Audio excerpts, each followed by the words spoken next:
Greetings. Father Mark signing on, continuing the course on Catholicism in U.S. history. Last time we finished the decade of the 1830s, and now we move into the 1840s. The first Mass celebrated in what became the state of Wyoming was offered by a Belgian immigrant priest, a Jesuit priest, named Pierre Jean de Smee. That's Pierre as in Peter, John obviously, but it's spelled G-E-A-N, and then D-E-S-M-E-T, Pierre Jean de Smee. He is known in American Catholic history for his widespread missionary work in the mid-19th century among the indigenous peoples, particularly in the Midwest and the Northwest and Western Canada. His extensive travels as a missionary were said to total 180,000 miles. So, let's see, just to orient ourselves here.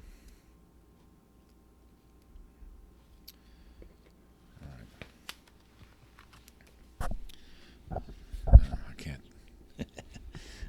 Okay, here we go. Can't really.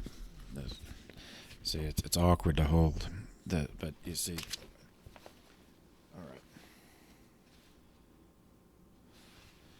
So you see, New Orleans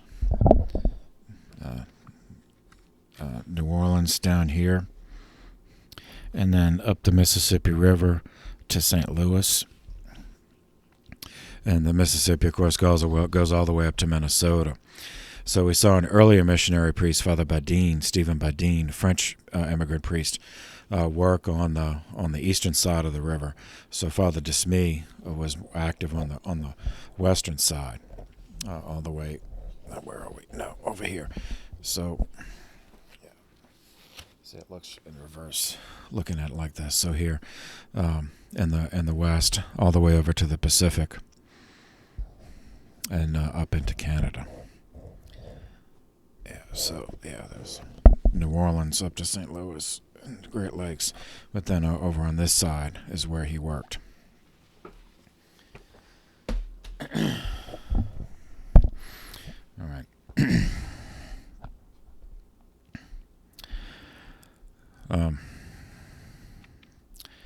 Let's see.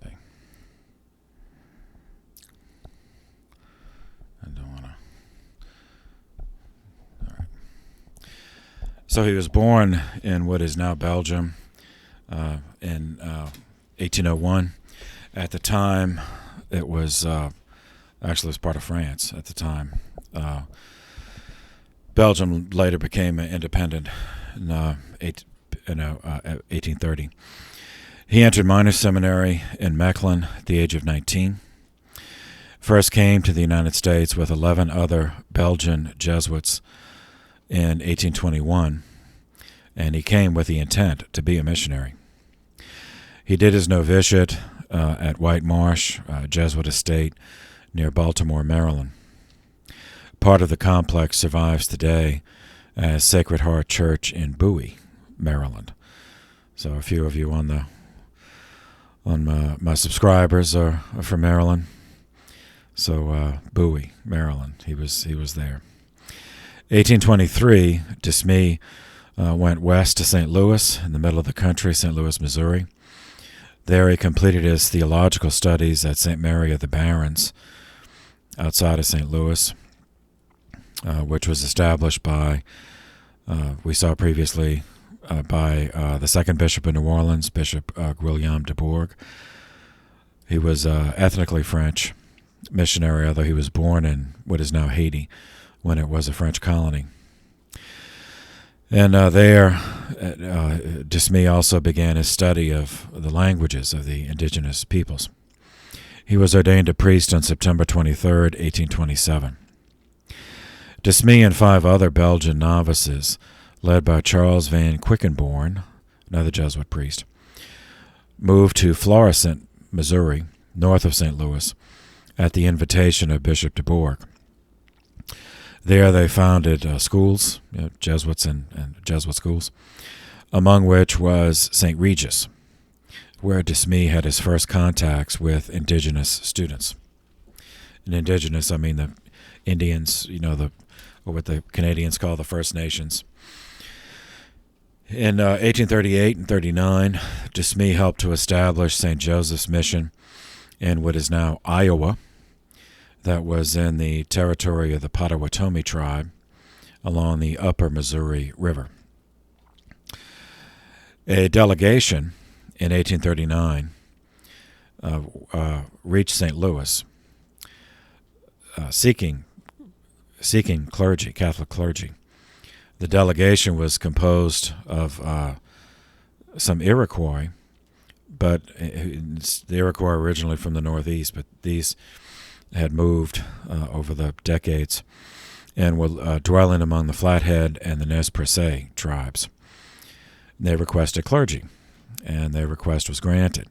Father de Smee was assigned to travel to their territory to establish missions among them, establish contacts with them, as well as to map out the route for future missionaries to follow.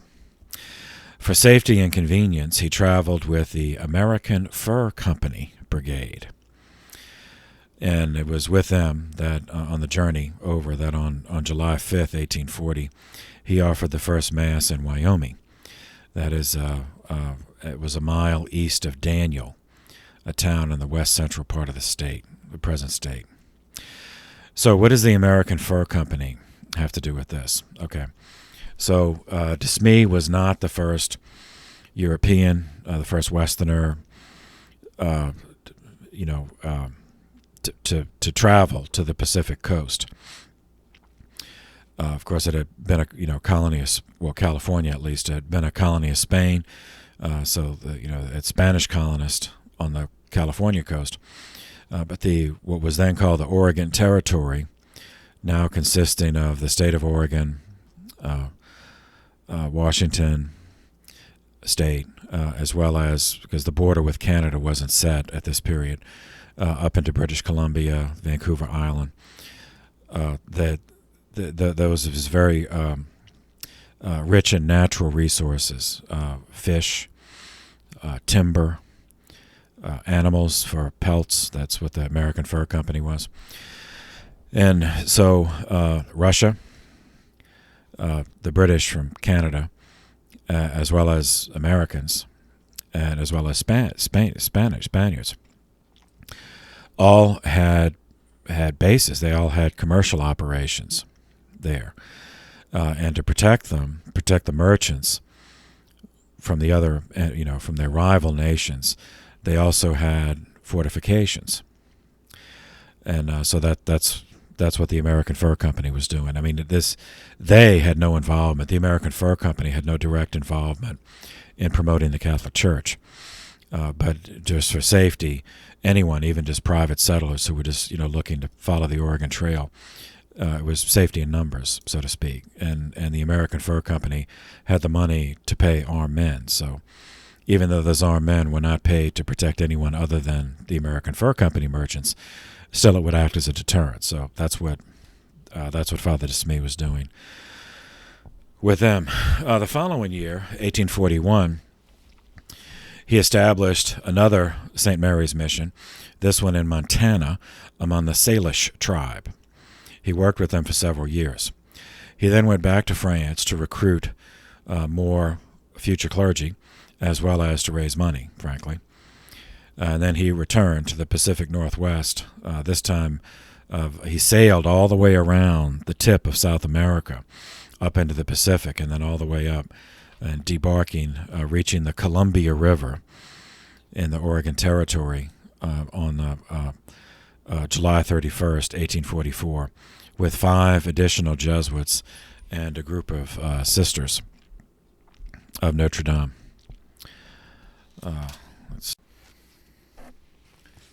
Okay, so here we have sort of a close-up of the Pacific coast. This is a current map, so it reflects the state, post statehood, with Oregon and Washington State, California, and then you see the current border with Canada, but that was not yet established. So you see up here is the border with Canada. And so there's a Vancouver, Washington, which is distinct from Vancouver Island up here, and then the Columbia River. It's hard to just see the area, the topography. These are the mountain range, that bisects it, and the snowmelt causes rivers, and so the Columbia River is one of them, which is.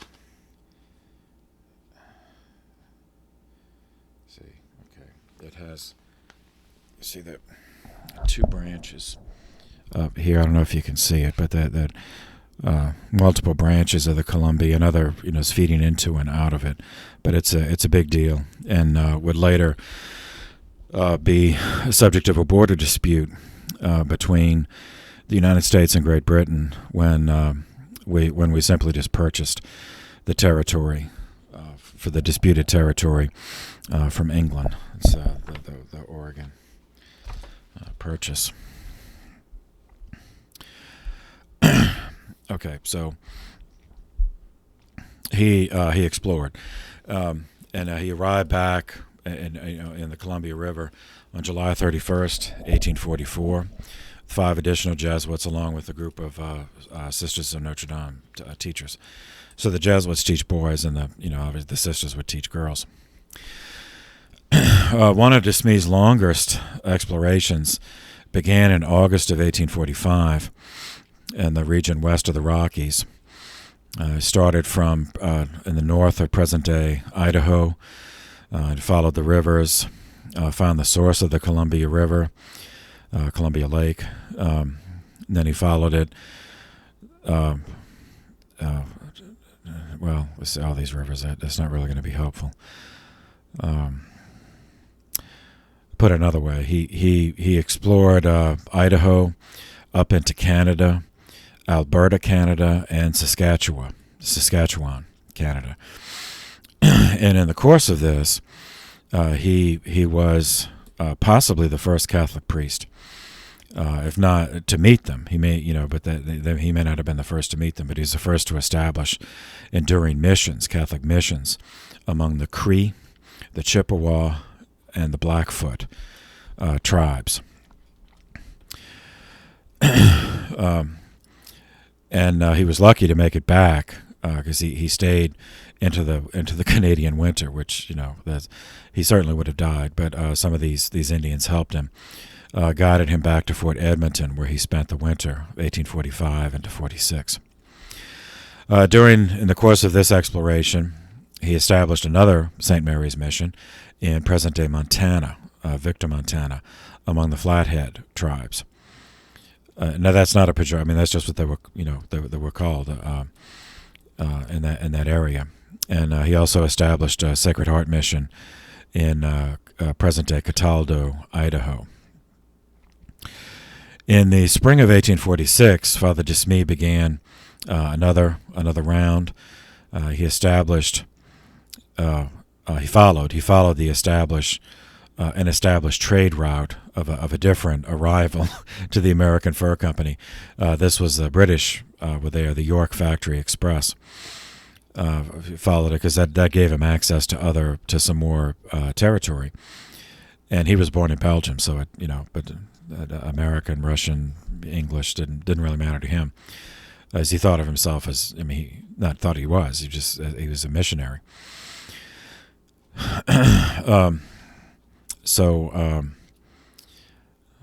Continued in this course of this one, he made it all the way to Vancouver, the one that's now British Columbia, and then founded another St. Mary's mission on the Bitterroot River. By 1854, he established yet another mission in Montana, this one St. Ignatius, named after the founder of his order, and that is located on the Flathead Indian Reservation in Montana.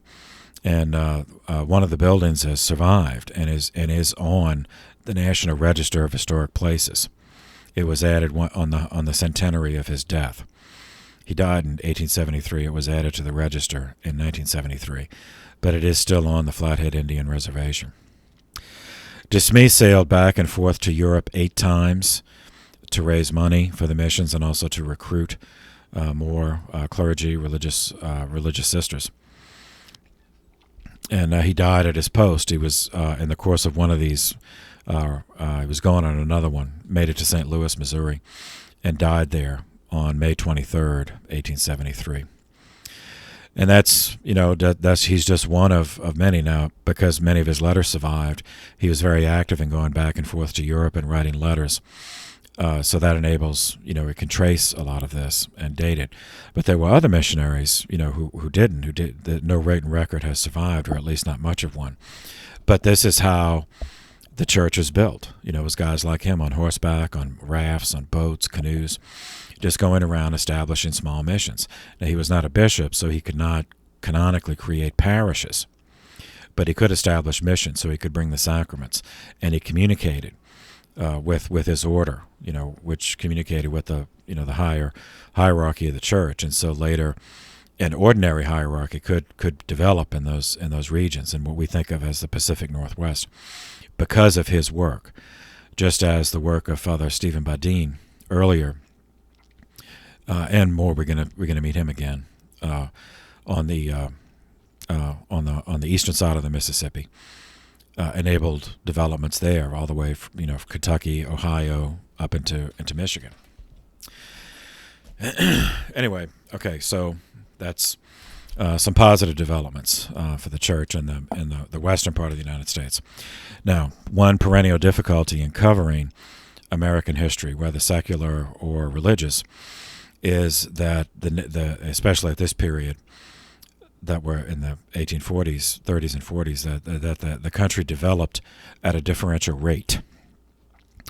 So whereas this guy is in the West, and he's still doing missionary work, whereas on the East Coast of the United States, the church was older and more established. It had a network of dioceses and institutions, which caused different problems. And if you remember, or if you don't remember, refresh your memory by watching the videos on the 1830s, the public school movement, which began among a group of social gospel reformers, including Protestant ministers in the state of Massachusetts. And also remember that so in the Constitution, the federal Constitution, schools do not appear. Remember the joke I said, I'd give a $20 bill for the first one who finds public schools in the Constitution. Well, they're not there. But this was not a federal issue. So this was not yet to create a federal Department of Education. That would come later. So that constitutional fight would come later. At this period, it was a state. So in the 10th Amendment to the federal Constitution, it says any power not specifically delegated to the Congress, to the federal government, automatically is a power of the state. And so that means, states, that if the public schools were to be created, it would belong to the states, and states write their own constitutions. So it's up to the state if they want that. And in Massachusetts, that's where these social gospel reformers pioneered a public school system by supporting politicians who promised to promote the creation of a state board of education, and also promised to craft legislation to install a system of tax theft to fund these public schools. And since it's done at the state level, the federal Constitution is not involved at all. But there were some objections. There were those even at the state level where they just don't want to pay more taxes. They figure they paid enough taxes. Didn't want to pay more taxes for anything. But then there were those who, did not have a philosophical objection to all taxes, but they did object to entrusting their children to the state They saw that as it's not the proper role of the state to take the child from the family, that it's the family's role to educate the child in whatever way the family wanted, that no state should even has a right to do that, to even be involved in that. But then specifically for our project of Catholic history, there was another issue. If you remember from the earlier section that the the social gospel reformers, many of them were Protestant ministers, and they just took it as axiomatic that education would include moral instruction to develop good character, and that moral instruction must use the King James Bible. So unlike public schools today, where the Bible and moral instruction and ethical instruction has just completely been erased, at this period in the 19th century, that was not considered a violation of the first commandment, as they saw the King James Bible as not establishing a particular church, but just the revelation of God for all, for the whole world. So they did not see, whereas the federal Constitution would have specifically prohibited, teaching Lutheranism or Methodism or Catholicism or Judaism, because it was a specific church. But they didn't regard it as that. This is the Bible's for the world. Now, of course, in the 20th century, that's all gone. That through a combination of legislation as well as court decisions, that's all been removed. But at this period, that was the issue, and therein lies the motive for the otherwise, which might seem otherwise curious and inexplicable, the opposition of the Catholic Church to the public school movement. Because tax money, funds from private citizens, from Catholics, was being confiscated through tax theft in order to support a public school system. And in that public school system, initially, the King James Bible was the basis of moral instruction. And since that was a Protestant translation of the Bible, first it had 7 fewer books than the Catholic Old Testament, 39 books in their Old Testament, 46 in the Catholic Old Testament. But also the way it would be presented, it would, typically would be taught by Protestant ministers, or at least even if it was lay teachers, they would be Protestant. So they would present key passages like the Bread of Life discourse, and the things in a way that is antithetical to the church's understanding. So that's why the church in the United States initially opposed the public school movement, because they saw it as a Trojan horse for creating, publicly funded Protestant schools. Even if they were non-denominational, it would still be all the thing the Protestants could agree on is that they were all anti-Catholic. So that's that explains what's going to happen next. All right, so after achieving success with tax-funded public schools in Massachusetts, the social gospel reformers then directed their attention to the state of New York, where a group of Protestant clergy, led by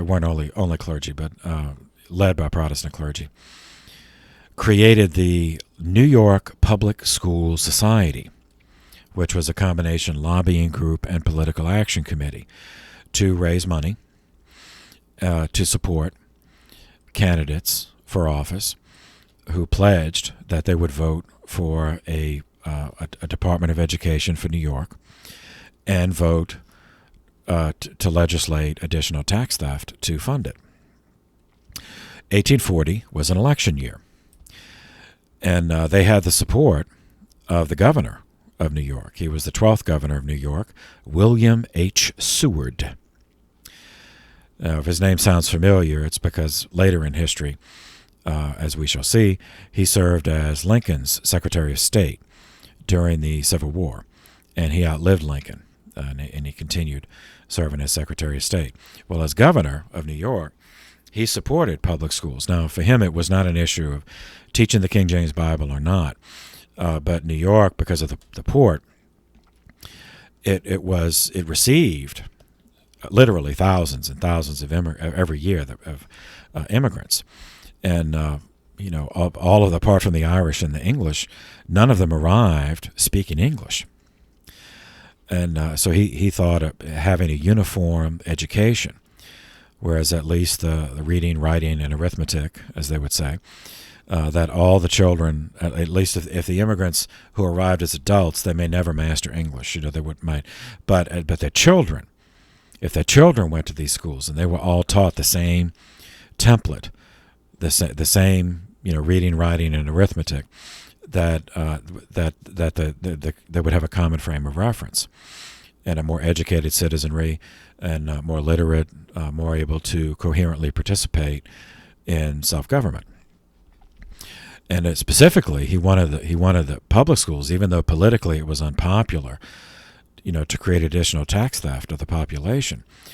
That was the only way he saw to educate so many of the immigrants who arrived poor and could not afford private tutors or private schools. The Catholic leader in New York at the time was Bishop John Hughes. Born in County Tyrone, which was part of the province of Ulster in Northern Ireland.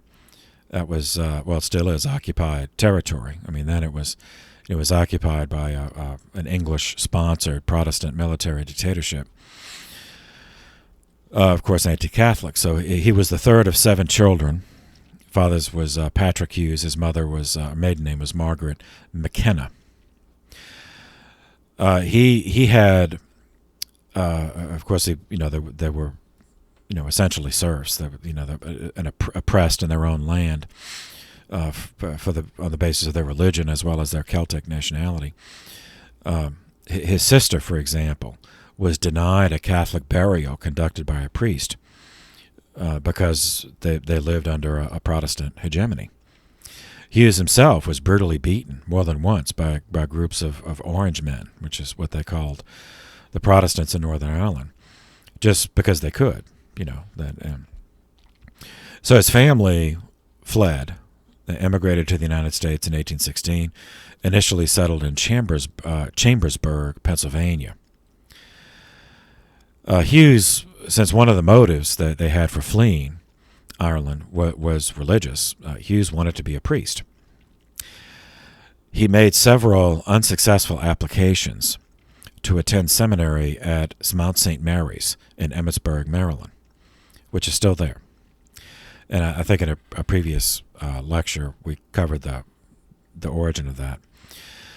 He was refused because neither he nor his family could pay tuition.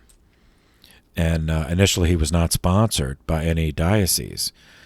Even though the family was Catholic, since they grew up under a Protestant occupation, and the church was not free.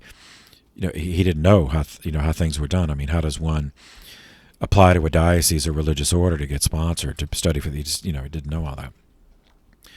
But the rector of the seminary at the time was a Sulpician, a French immigrant, Jean Dubois. He was impressed by Hughes's persistence and his sincerity and his determination.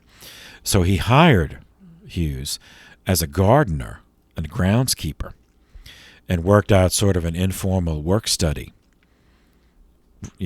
where Hughes could live on the grounds, and he would work, and then he would be allowed to go to school. Now, initially he was going to Mount St. Mary's College because he needed prerequisites in order to go into the seminary. And Dubois could not promise him admission to the seminary, but at least he would have, some education. In the course of his work as the groundskeeper, Hughes met and befriended Mother, now Saint Elizabeth Ann Seton, whom we covered earlier in the course. She also was favorably impressed by Hughes and by his devotion, and she persuaded Dubois to consider his admission to the seminary. And so together they facilitated Hughes' sponsorship, or the Diocese of Philadelphia would sponsor Hughes for seminary studies at Mount St. Mary's Seminary, which, it's on the same grounds, but it's distinct from the college. On October 15th, 1826, Hughes was ordained a priest by Bishop Conwell of Philadelphia. And his family was living within the Diocese of Philadelphia. Hughes's first assignment was to St. Augustine's Church in the city of Philadelphia. He served as what now we would call a parochial vicar to the pastor, Father Michael Hurley. In January of 1827, he was appointed pastor of St. Joseph's Church in the city, then transferred to be pastor of St. Mary's Church in the city at a time when the trustees were in open revolt against the bishop. We covered the trustee situation earlier in this playlist. Meanwhile, Hughes's former rector, Jean Dubois, was ordained Bishop of New York in 1826. A decade later, he requested a coadjutor, meaning an auxiliary bishop who was designated successor, and asked for Hughes by name to fill that position. And Pope Gregory XVI accepted. So Hughes was consecrated and ordained. He was ordained a bishop and consecrated as coadjutor for New York in the Old Cathedral, St. Patrick's Old Cathedral, on January 7th, 1838. As coadjutor, he automatically succeeded Bishop Dubois when he died on December 20th, 1842, 4 years later. At the time Hughes became sole bishop, ordinary bishop, the Diocese of New York covered the entire state of New York as well as northern New Jersey. He had 40 priests to serve that whole area, which contained a Catholic population estimated to be around 200,000. Jumping the chronology just for the purpose of his biography, on July 19th, 1850, Pope Pius IX elevated New York to the status of a metropolitan archdiocese. Hughes was still there, so he became the first Archbishop of New York. And 4 years later, in September of 1854, Archbishop Hughes convened the first provincial synod of this new jurisdiction, at the conclusion of which he traveled to Rome to present the decrees of the synod for papal approval. Coincidentally, he was in Rome, he heard it was going to happen, so he just stayed in Rome until it was happened that Pope Pius IX was going to declare that the Immaculate Conception was a dogma, an infallible dogma of the Church. So Hughes stayed in Rome, so he was physically present in the Church when Pius IX proclaimed that dogma. During the American Civil War, which we'll cover later in a future video, Archbishop Hughes served as President Lincoln's semi-official envoy. Since he was a cleric, he could not be an official envoy of the United States, but was like a personal representative of Lincoln in 1861 and into 62. Lincoln asked him to go to France and to the Vatican. He wanted from the Vatican, he wanted the Pope to make a public declaration that the Union cause was just, the Confederate cause was unjust, and therefore Catholics in the Confederacy should abandon the Confederacy. Should fight for the Union. And he wanted from France an alliance, a military alliance. Now, Hughes failed in both of those. Both France and the Vatican remained neutral, at least officially. But Hughes did accrue some goodwill from his willingness to do this, so which he parlayed into convincing Lincoln to permit Catholic priests to serve as chaplains in the Union Army and be paid, to be paid for it.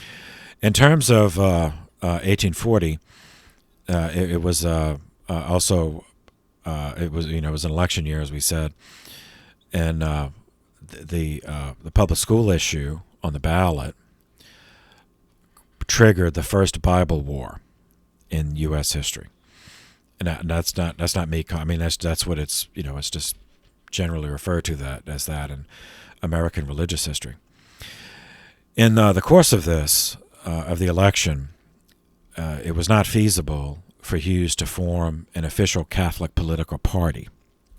Instead, he created a civic organization named for the place of its meetings, Carroll Hall, named for the founding bishop of the country. Carroll Hall Group was a combination of lobbying group, political action committee, and they supported candidates who were opposed to the Public School Society's initiative. And this included, there were Catholics who opposed it for reasons we've already covered, and there were also non-Catholics, some not even religious at all, who opposed the public school movement, either because they did not want to submit to additional tax theft, or because they did not want to, the state educating their children, taking their children from them, supplanting the role of the family. Bishop Hughes addressed Carroll Hall, many times, but this is one example from October. This is just an excerpt. Quote, "I am delighted, gentlemen, to find that the forlorn and neglected children of the city of New York have yet so many friends as I now see assembled around me. When I speak of their forlorn condition with regard to education, I do not mean that there are no schools erected, but that those schools are conducted under such a system and on such principles as necessarily prevent those children from attending them. The consequence has been, as you know, that a portion of our citizens, represented by this meeting, have been obliged to provide separate schools, while they were taxed for the support of those from whose existence they derive no benefit." All right, so I'll interrupt there. So what he's referring to that this public school set up on such a principle as necessarily prevent Catholic children from attending. That's because the King James Bible and the way that it was used to promote anti-Catholic propaganda, but also that to provide an alternative, parishes were off where not everyone could afford it, but the church was trying to provide Catholic schools as an alternative, because it wasn't education that the bishops opposed. It was an anti-Catholic education. So he's complaining here, that Catholics are money is being confiscated from them by the state, form of additional taxes, to support schools which do not benefit Catholics. In fact, which are actively have an active antipathy towards Catholicism. In the public schools, which were established according to the system now in force, our children have to study books which we cannot approve. Then we therefore withdrew them from the schools and taught them with our own means. There has been an invasion of your religious rights, and as the spiritual guardian of those now before me, I am bound to help your cause. If you are taxed, you must be protected. Were the tax so imposed that each denomination might receive the benefits of its own quota, the case would be fair enough. We are willing to have any system that operates equally, but we will never submit to a direct violation of our rights. So if you listen to that quote closely, he doesn't use the term vouchers, but in a sense, that's what he's advocating as an alternative. So that may have cost him some support, because there were those who just opposed any new taxes, for anything. So he's not opposed to the tax theft in principle, but he's asking that each, and he's not even saying it should be, he said be equal, that each denomination should have a portion of the tax theft revenue in order to support their own schools. And that's essentially what the vouchers are today, at least in our state. Although I should say that the way that the voucher law is written in our state, it's not only accessible by religious schools, that families can use it to go to private schools that are not necessarily religious, but they can also use them for religious schools, Catholic, Baptist, Lutheran, Methodist, whatever. Okay, so 1840 was also a presidential election year, which brings us to President number 9, William Henry Harrison, and his Vice President, John Tyler. Let's see. All right, I'm going to pause here so the video doesn't get too long, because it'll take several videos to cover the 1840s. All kind of stuff happened. So anyway, we will pause here, and then we'll pick up with President Harrison in the next episode. For now, thank you for your attention. This video is concluded.